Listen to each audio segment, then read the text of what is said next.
Hello students, आज हम लोग पढ़ेंगे micro organism and us. Micro organism have a great impact on humans in many ways. Micro organism जो है इंसानी जीवन पे बहुत तरह से उन्होंने प्रभाव डाला है। माइक्रो ऑर्गेनिज्म इंसानों पर सम ऑफ देम कुछ beneficials and whereas some others are harmful and cause disease. उसमें बहुत सारे ऐसे हैं जो हमारे लिए बहुत ही बेनिफिशियल हैं और बहुत सारे ऐसे हैं जिसके कारण जो हार्मफुल है, जिसके कारण बहुत सारी बीमारियां हमें होती हैं। तो पहले हम देखेंगे फ्रेंडली माइक्रो ऑर्गेनिज्म के बारे में। Micro organisms are useful for human being as well as for nature. Micro organism जिस प्रकार ह्यूमन बींग्स के लिए बेनिफिशियल है, वैसे नेचर के लिए भी हमारे लिए वो बहुत लाभदायक है। इसके फॉलोइंग वेज है, जैसे कि सबसे पहला for making curd, bread. Curd जमाना, अगर बैक्टीरियाज नहीं होंगे, लैक्टोबैसिलस बैक्टीरिया जो नहीं होंगे, तो हमारे यहाँ हम लोग ब्रेड कर्ड कभी खा ही नहीं पाएंगे। ब्रेड का बनना, ये भी इसमें बैक्टीरिया रिस्पॉन्सिबल है। उसके बाद कमर्शियल में अल्कोहल बेवरेज बनना, इसके लिए भी ये वाइन वगैरह जब बनता है, ये सभी में ये ग्रेप्स को फर्मेंट करके बनाया जाता है, ये भी बैक्टीरिया रिस्पॉन्सिबल है। मेडिसिन और एंटीबायोटिक्स वैक्सीन्स बनते हैं, इसमें भी बैक्टीरिया रिस्पॉन्सिबल है। एग्रीकल्चर में इंक्रीजिंग द सॉइल फर्टिलिटी, मिट्टी की फर्टिलिटी को बढ़ाता है, इसमें भी बैक्टीरिया रिस्पॉन्सिबल है। हमारे इन्वायरमेंट को क्लीन करता है। ये बहुत सारे वेज है जिसके द्वारा इन्वायरमेंट इंसान और नेचर दोनों का फ्रेंड कहलाता है। ठीक है, अब हम लोग देखते हैं making of curd and bread. Curd को कैसे जमाता है और ब्रेड को कैसे बनाने में ये हेल्पफुल है। Curd contains several micro organism including lactobacillus bacterium. Curd जो बनती है, बहुत तरह के बैक्टीरिया उसमें यूज़ होते हैं, जिसमें सबसे जो मेन रोल होता है वो है लैक्टोबैसिलस बैक्टीरियम का। This bacteria promote the formation of curd and milk.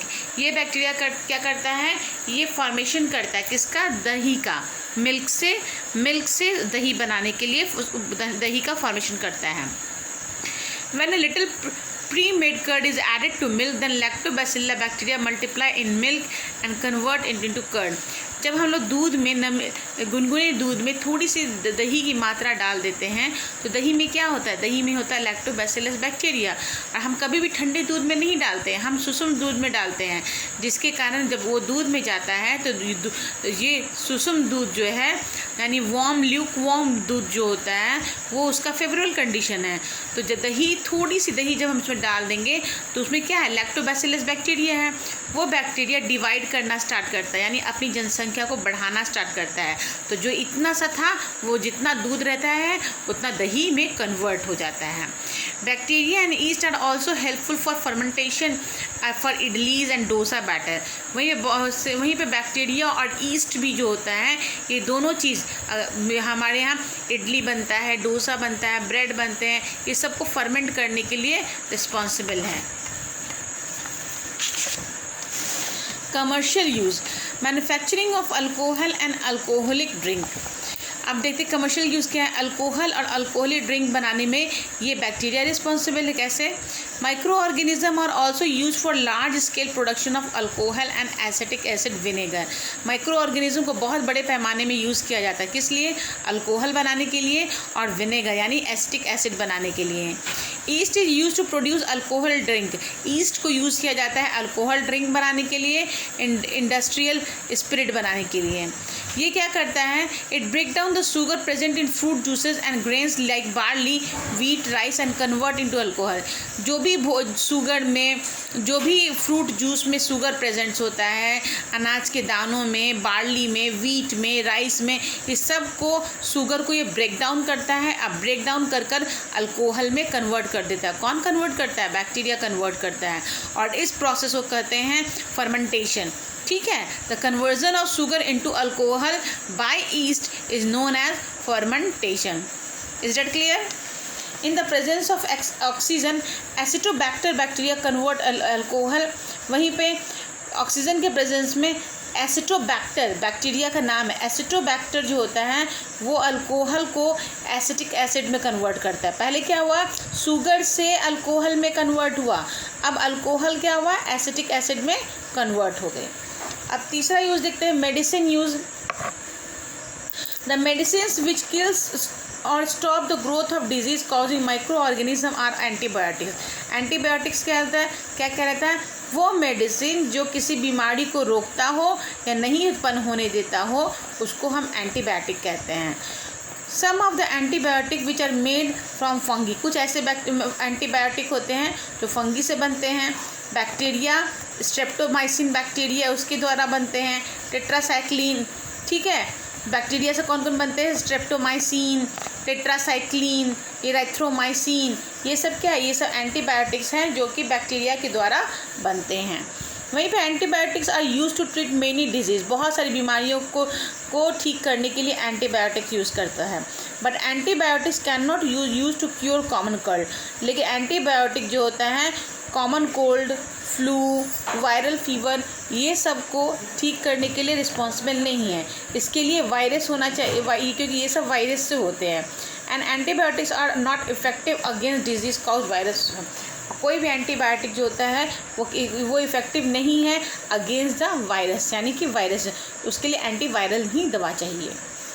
Some precaution to be taken in the use of antibiotics, it should be taken only the advice of a qualified doctor. जब भी antibiotics लें तो qualified doctor से advice लेने के बाद ही लेनी चाहिए। A person must finish the full course prescribe by doctor, doctor ने जितनी दिन बताए हैं, दवाई को बताया गया है, उतना दिन पूरा लेना चाहिए। If a person takes antibiotics in wrong dose it may make the antibiotic less effective when the person might need in future. लेकिन वहीं पे एंटीबायोटिक्स अगर उसका गलत डोज हम लोग ले लेते हैं तो फ्यूचर में वो एंटीबायोटिक्स का गलत असर इंसान पर होता है, कम असर होगा। Antibiotics take unnecessarily may kill the beneficial bacteria, और अगर बिना ज़रूरत के एंटीबायोटिक लेंगे तो हमारे शरीर में जो भी अच्छे बैक्टीरिया भी हैं उसको भी वो मार देगा, ठीक है। एंटीबायोटिक्स कैन ऑल्सो भी use to treat many disease, बहुत सारे डिजीज़ को ट्रीट करने के लिए काम भी आता है। प्लांट्स और एनिमल्स दोनों में कुछ ऐसी बीमारियां होती हैं जो बैक्टीरिया के द्वारा होती हैं, जिसको एंटीबायोटिक से ट्रीट किया जाता है। They are even mixed with the feed of livestock, क्या जानवरों के में भी होता है, जानवरों के लाइव स्टॉक जो गाय, घोड़े, बैल होते हैं तो उनके भोजन में मिला दिया जाता है। पोल्ट्री चिक होते हैं, माइक्रोबियल इन्फेक्शन, उसको भी इन्फेक्शन होता है माइक्रोब्स के द्वारा, ठीक है। दूसरा है making vaccines, the body of its own mechanism of providing immunity, तो हमारा बॉडी ही इम्यूनिटी को प्रोवाइड करता है। It produces antibodies to fight against foreign body, ये हमारे शरीर में एंटीबॉडीज़ बनाता है बाहर फॉरेन बॉडीज़ के अगेंस्ट में लड़ने के लिए। To enhance the immunity vaccination is done, तो उस इम्यूनिटी को बढ़ाने के लिए वैक्सीनेशन किया जाता है। You must have seen children being given polio drops and several injection, आपने देखा होगा जब बच्चा जन्म लेता है उसको पोलियो ड्रॉप दिया जाता है, BCG का वैक्सीन दिया जाता है, ये सभी these are the form of vaccination. ये सब है क्या, वैक्सीनेशन है। ओरल, ये पोलियो ड्रॉप क्या है, ओरल वैक्सीनेशन है, ठीक, सस्पेंशन है। Vaccination is a process of giving a vaccine oral by an injection which provide protection against a particular. Vaccination क्या है, एक प्रक्रिया है जिसमें वैक्सीन ओरल या इंजेक्शन के द्वारा दिया जाता है जिससे कि उस बीमारी से हमारी रक्षा होती है। A vaccine when enter the body stimulate the body to produce antibodies, जब वैक्सीन हमारे शरीर में प्रवेश करता है तो वो स्टिमुलेट करता है हमारे एंटीबॉडीज़ को। And remember the microbe so that when the body again attacked by the same microbe it can kill it completely and quickly. तो ये क्या करता है, ये जब हमारे शरीर में प्रवेश करता है तो जो भी एंटीबॉडीज़ होते हैं उसको वो स्टिमुलेट करता है and remember the microbes so that when the body is again an, और माइक्रोब जो हमारे शरीर में प्रेजेंट होते हैं उसको रिमेंबर करता है कि फिर से वो बीमारी अगर हमारे शरीर में प्रवेश करे तो उसको वो मार सके, जल्दी से ख़त्म कर सकें। Several disease like tuberculosis, small pox, cholera, hepatitis can be prevented by vaccine, ये सही वैक्सीन इसी वैक्सीन के द्वारा प्रिवेंट किए जाते हैं।